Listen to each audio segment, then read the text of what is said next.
కార్తీక పురాణం 11వ అధ్యాయము. మందరుడు పురాణ మహిమ. ఓ జనక మహారాజా, ఈ కార్తీక మాస వ్రతము యొక్క మహత్యమును గురించి అనేక ఉదాహరణలు చెప్పియుంటిని. ఇంకనూ దీనిని గురించి ఎంత చెప్పిననూ తనివి తీరదు. ఈ మాసమందు విష్ణువును అవిసెపూలతో పూజించిన ఎడల చాంద్రాయణ వ్రతం చేసినంత ఫలము కలుగును. విష్ణువార్చనానంతరము పురాణ పఠనము చేసినా, చేయించినా, వినినా, వినిపించినా అటువంటి వారు తప్పనిసరిగా వైకుంఠాన్నే పొందుతారు. దీనిని గురించి మరొక ఇతిహాసం చెప్పెదను, శ్రద్ధగా ఆలకింపుము అని వశిష్ఠుల వారు ఈ విధంగా చెప్పదొడంగిరి.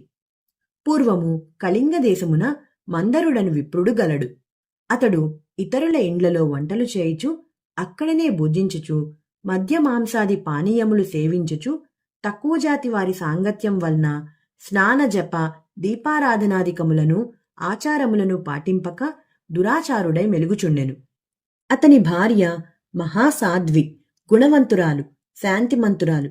భర్త ఎంత దుర్మార్గుడైనను పతినే దైవముగా నుంచి విసుగు చెందక సకలోపచారములు చేయుచు పతివ్రతా ధర్మమును నిర్వర్తించుచుండెను. మందరుడు ఇతరుల ఇండ్లలో వంటవాడిగా పనిచేయుచుండెను. ఇల్లు గడవక చిన్న వర్తకం కూడా చేయసాగెను. ఆఖరికి దాని వలన కూడా పొట్ట గడవకపోవుటచే దొంగతనములు చేయుచు, దారి కాచి బాటసారులను బాధించి వారి వద్ద ఉన్న ధనమును వస్తువులను అపహరించి జీవించుచుండెను.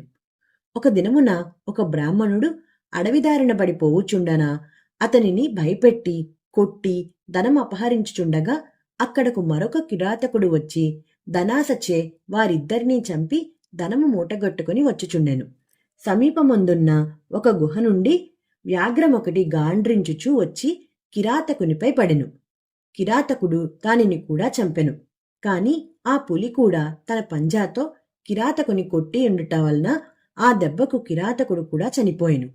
ఈ విధముగా ఒకే కాలమున 4 విధముల హత్యలు చేసి చనిపోయినందున ఆ 4 కూడా యమలోకమున అనేక శిక్షలను అనుభవించుచు రక్తము గ్రక్కుచూ బాధపడుచుండిరి. మందరుడు చనిపోయిన నాటి నుండి అతని భార్య నిత్యము హరినామస్మరణ చేయుచు సదాచారవర్తిని అయి భర్తను తలుచుకొని దుఃఖించుచు కాలం గడుపుచుండెను. కొన్నాళ్లకు ఆమె ఇంటికి ఒక ఋషిపుంగవుడు వచ్చెను. ఆ వచ్చిన ఋషిని గౌరవంగా ఆహ్వానించి అర్ఘ్యపాద్యాదులచే పూజించి, స్వామి, నేను దీనురాలను, నాకు భర్తగాని సంతతిగాని లేరు. నేను సదా హరినామస్మరణ చేయుచు జీవించుచున్న దానను. కాన నాకు మోక్ష మార్గము ప్రసాదించుమని బ్రతిమాలు కొనెను. ఆమె వినయమునకు ఆచారమునకు ఆ ఋషి సంతసించి, అమ్మా, ఈ దినము కార్తీక పౌర్ణమి, చాలా పవిత్రమైన దినము. ఈ దినమును వృధాగా పాడు చేసుకుని వద్దు. ఈ రాత్రి దేవాలయంలో పురాణం చదువుదురు. నేను చమురు తీసుకుని వచ్చెదను. నీవు ప్రమిదను ఒత్తిని తీసుకుని రావలేను. దేవాలయంలో ఈ ఒత్తిని తెచ్చిన ఫలమును నీ వంతుగా కొనుము అని చెప్పిన తోడనే అందుకామె సంతసించి వెంటనే దేవాలయమునకు వెళ్లి శుభ్రం చేసి గోమయముచే అలికి ముగ్గులు పెట్టి తానే స్వయంగా ఒత్తి చేసి 2 ఒత్తులు వేసి ఋషి తెచ్చిన నూనె ప్రమిదలో పోసి దీపారాధన చేసెను. అటు తరువాత ఇంటికి వెడలి తనకు కనిపించిన వారినెల్లా ఈ రోజు రాత్రి ఆలయమందు జరుగు పురాణ కాలక్షేపమునకు రమ్మని చెప్పెను. ఆమె కూడా రాత్రంతయు పురాణమును వినెను.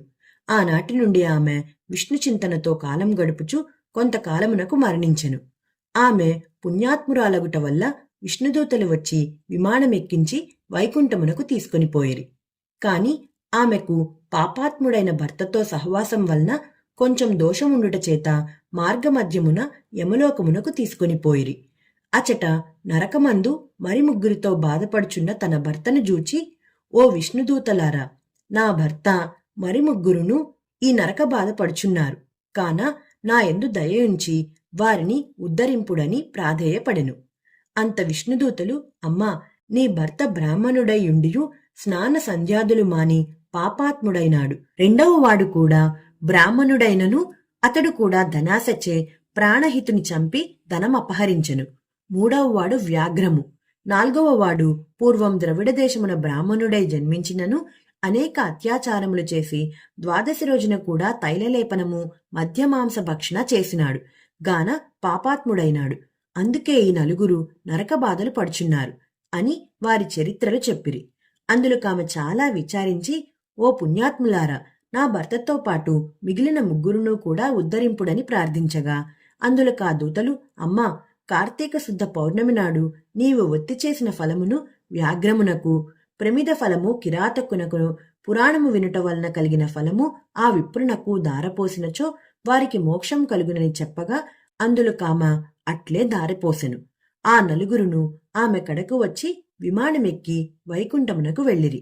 కావున ఓ రాజా, కార్తీక మాసమున పురాణమును వినుట వలన, దీపం వెలిగించుట వలన ఎట్టి ఫలము కలిగెనో వింటివా అని వశిష్ఠుల వారు నుడివిరి. ఏకాదశాధ్యాయము 11వ రోజు పారాయణం సమాప్తం.